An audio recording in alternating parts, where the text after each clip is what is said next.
Hi all, welcome back to our channel. അപ്പോൾ ഇന്നത്തെ വീഡിയോയിൽ നമ്മൾ നോക്കാൻ പോകുന്നത് എന്താണ്, നമ്മുടെ ഫസ്റ്റ് സെമസ്റ്റർ BSc ഡിഗ്രി പ്രോഗ്രാമിലെ കോർ പേപ്പറിൻ്റെ മാർക്ക് ഡിസ്ട്രിബ്യൂഷനും കാര്യങ്ങളൊക്കെയാണ് നോക്കാൻ പോകുന്നത്. അപ്പോൾ നമ്മുടെ പേപ്പറിൻ്റെ പേര് angiosperm anatomy, reproductive botany and palynology എന്നുള്ളതാണ്. അതിൽ വരുന്ന മാർക്ക് ഡിസ്ട്രിബ്യൂഷൻ നോക്കുകയാണെന്നുണ്ടെങ്കിൽ നമുക്കറിയാം 60 മാർക്കിനാണ് നമ്മുടെ എക്സാം എന്ന് പറയുന്നത്. 60 മാർക്കിനാണ് വരുന്നത്. 60 മാർക്കിനാണ് എക്സാം. അതിൽ നമുക്ക് എ പാർട്ടിലും ബി പാർട്ടിലും സീലിംഗ് ഉണ്ട്. എ പാർട്ടിൽ നമുക്ക് മാക്സിമം 20 മാർക്കും ബി പാർട്ടിൽ നമുക്ക് മാക്സിമം 30 മാർക്കും കിട്ടും. ലാസ്റ്റുള്ള സി പാർട്ട്, അതായത് 10 മാർക്കിൻ്റെ ക്വസ്റ്റ്യൻ എന്താണ്, സീലിംഗ് ഇല്ല. അങ്ങനെയാണ് നമ്മുടെ ക്വസ്റ്റ്യൻ പേപ്പറിൻ്റെ പാറ്റേൺ എന്ന് പറയുന്നത്. അതിൽ നമുക്ക് 2 മാർക്കിൻ്റെ 12 ക്വസ്റ്റ്യൻസ് ആണ് വരുന്നത്. അതിൽ 8 ക്വസ്റ്റ്യൻ എന്ന് പറയുന്നത് ആൻജിയോസ്പേം അനാട്ടമി എന്നുള്ള ക്വസ്റ്റ്യൻസ് ആയിരിക്കും. 4 ക്വസ്റ്റ്യൻ എന്ന് പറയുന്നത് റിപ്രൊഡക്റ്റീവ് ബോട്ടണി ആൻഡ് പാലിനോളജി എന്ന് പറയുന്ന ഭാഗത്തുനിന്ന് വരുന്ന ക്വസ്റ്റ്യൻ ആയിരിക്കും. അങ്ങോട്ടും ഇങ്ങോട്ടും ചെറിയ വേരിയേഷൻസ് ഒക്കെ ഉണ്ടാകും. മിക്കവാറും കേസിൽ ഇങ്ങനെ തന്നെയാണ് ഉണ്ടാവാറ്. ഓക്കെ, ഇതിൽ നിന്ന് നമുക്ക് മാക്സിമം കിട്ടുന്ന മാർക്ക്, ഈ ഒരു എ പാർട്ടിൽ നിന്ന് മാക്സിമം കിട്ടുന്ന മാർക്ക് 20 മാർക്കാണ്.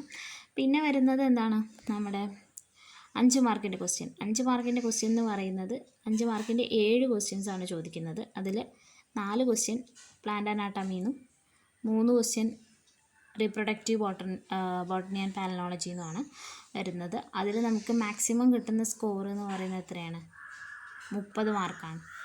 ബി പാർട്ടിൽ നമ്മളെ മാക്സിമം സ്കോർ എന്ന് പറഞ്ഞാൽ 30 മാർക്കാണ്.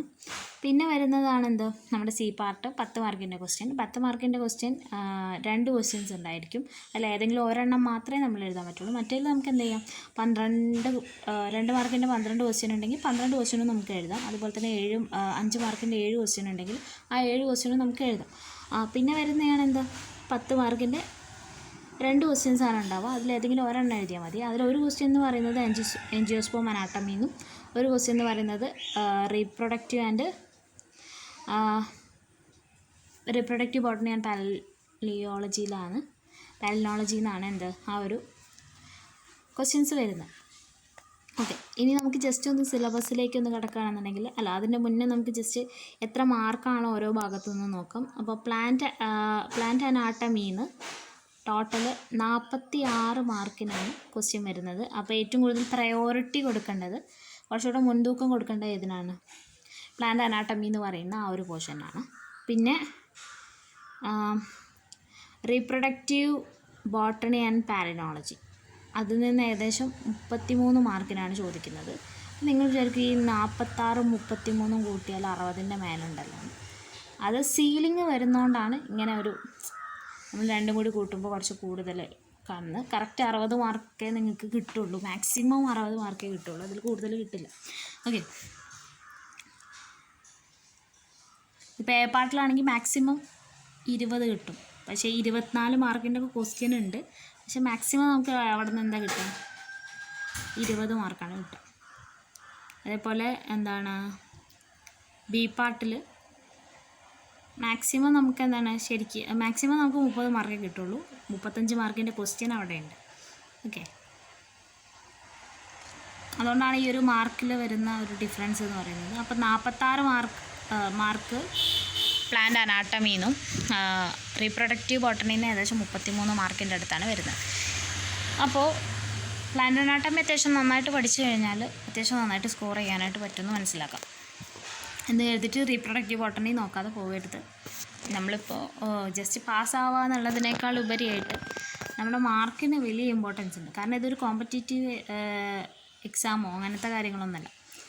നമുക്ക് എന്താണ്, പാസ് മാർക്ക് മാത്രമാകുമ്പോൾ ഇപ്പം നമുക്ക് തോന്നും ഓക്കെ പാസ്സാവുമെങ്കിലും ചെയ്താൽ മതി എന്ന് നമുക്ക് തോന്നും. പക്ഷേ പിന്നീട് ആ മാർക്ക് വെച്ചിട്ട് നമുക്ക് മറ്റുള്ള അഡ്മിഷനും കാര്യങ്ങളും കിട്ടുമ്പോൾ നമുക്ക് എന്താണ്, അന്ന് നന്നായിട്ട് പഠിച്ചാൽ മതിയായിരുന്നു എന്ന് നമുക്ക് തോന്നും.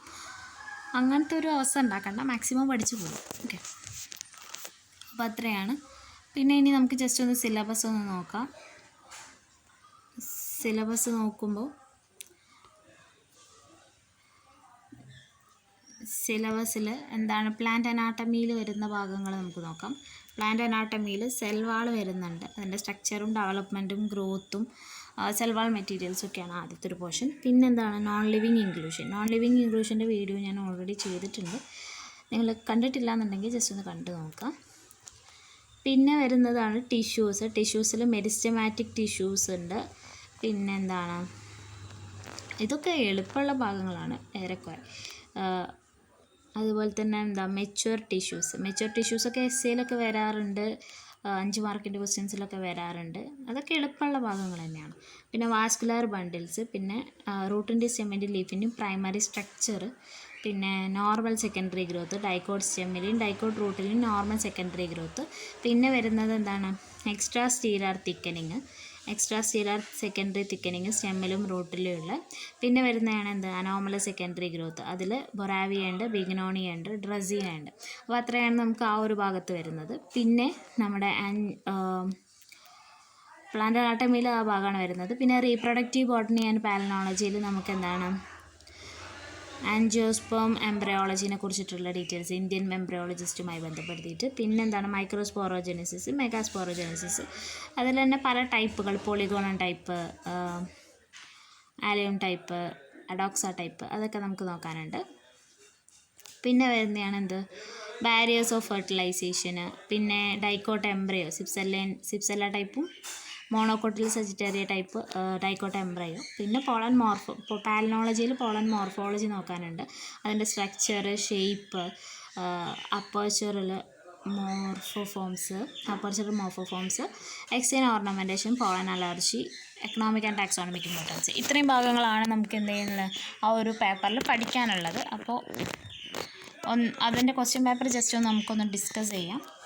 അപ്പോൾ അതിൻ്റെ വീഡിയോ ഞാൻ വേറെ ചെയ്യാം കേട്ടോ. അപ്പോൾ ക്വസ്റ്റ്യൻ പേപ്പർ ഡിസ്കസ് ചെയ്ത് കഴിഞ്ഞാൽ ഏകദേശം ഏത് ഭാഗത്തു നിന്നാണ് കൂടുതൽ ക്വസ്റ്റ്യൻസ് വരുന്നതെന്ന് നമുക്ക് മനസ്സിലാക്കാൻ പറ്റും. അപ്പോൾ അത്രയേ ഉള്ളൂ. Thanks for watching.